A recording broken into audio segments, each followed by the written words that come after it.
नमस्कार, आप देख रहे हैं जनतक न्यूज़ 24।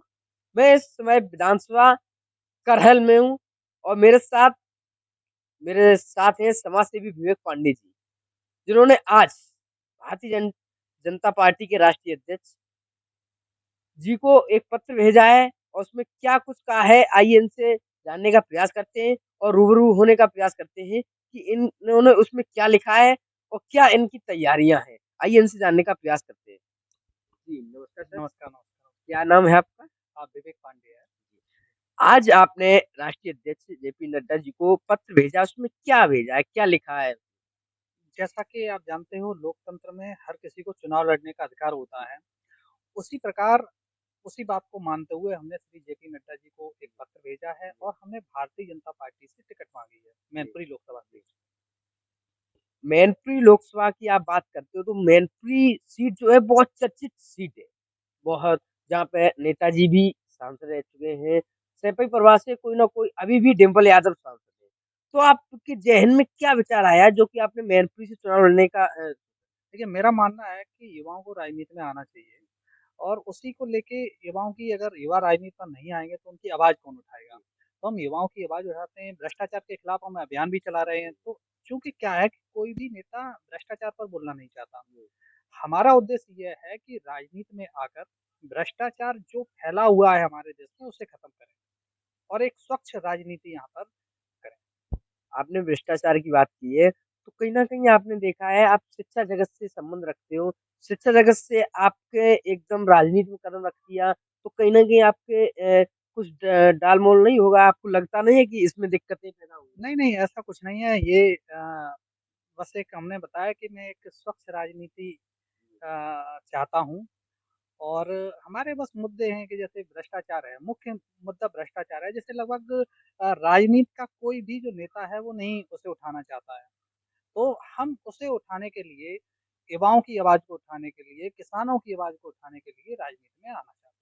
आपने देखा है आपके अलावा और भी पार्टी के भारतीय जनता पार्टी के काफ़ी नेता काफ़ी मंत्रीगण लाइन में लगे हुए हैं। क्या भारतीय जनता पार्टी आप पर कैसे विश्वास कर लेगी पहली बार में ही?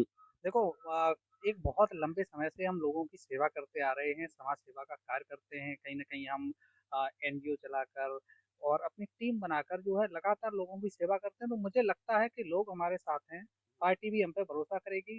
दूसरा हम एक बहुत मध्यम वर्गीय परिवार से आते हैं, फॉर्च्यूनर वालों से मिलना बहुत मुश्किल होता है, हमसे लोग आसानी से मिल लेंगे, जनता हमारा सहयोग करेगी। जनता आपके साथ अगर आपको पार्टी ने मौका दे दिया, तो आप किन-किन मुद्दों को लेकर जनता के बीच में जाएँगे? निश्चित तौर पर सबसे बड़ा मुद्दा हमारा है भ्रष्टाचार का, भ्रष्टाचार को खत्म होना ही चाहिए। तो भ्रष्टाचार के मुद्दे पर युवाओं के लिए जो रोज़गार है, उसकी उसके लिए किसानों की बात उठाने के लिए, ये हमारे मेन मुद्दे रहेंगे।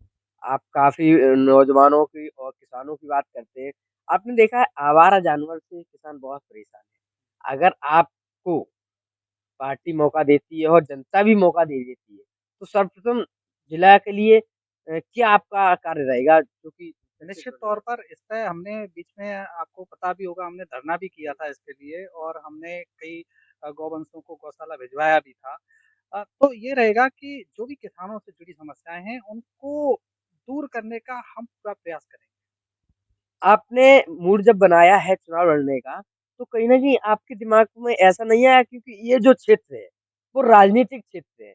यहाँ पर वीवीआईपी लोग जो सांसद, मंत्री सब रह चुके हैं। आपके दिमाग में ये नहीं आया कि किसी का दबाव आएगा या किसी की धमकी या कोई आपके सामने कोई ऐसी चीज़ नहीं आई है?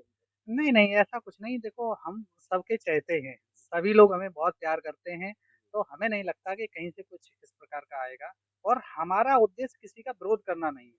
हमारा उद्देश्य सिर्फ़ ये है कि एक अच्छी राजनीति हो, स्वच्छ राजनीति हो, युवाओं की आवाज़ उठाई जाए, किसानों की आवाज़ उठाई जाए, भ्रष्टाचार के खिलाफ लड़ाई हो। बस ये हमारा उद्देश्य है, मेरा और कोई उद्देश्य नहीं अगर भारतीय जनता पार्टी आपको मौका नहीं देती है, तो क्या आप बिना पार्टी के या किसी और पार्टी से चुनाव लड़ने की मंशा है? है। ये हम बाद में बताएँगे, ये अभी अच्छा। नहीं बता सकते। अच्छा मेरा आखिरी सवाल है, आप लोकसभा मैनपुरी जनता से क्या अपील और निवेदन करना चाहेंगे? अभी तो फ़िलहाल पार्टी अगर तय करती है हमें टिकट देती है तो बस यही अपील होगी कि भाई हमारा सहयोग करें सभी लोग। यही हमारी अपील है, सहयोग करें। हम उनका विकास करेंगे। जी सर, बहुत-बहुत धन्यवाद। आपने इतना कीमती समय हमें दिया। मेरे साथ थे विवेक जी, उन्होंने बताया कि हम जनता के सुख-दुःख में 24 घंटे खड़े रहते हैं और इन्होंने एक बात और कही है जो फॉर्च्यूनर वाले नेताओं से मिलने के लिए भटकते हैं, लाइनों में लगते हैं। हम ऐसा नहीं करेंगे, अगर मुझे जनता और पार्टी अगर मौका देती है, तो मैं जनता के लिए 24 घंटे जी-जान लगा देंगे। इसी के साथ-साथ बहुत-बहुत धन्यवाद, बहुत-बहुत शुभकामनाएँ आपको मेरी तरफ से।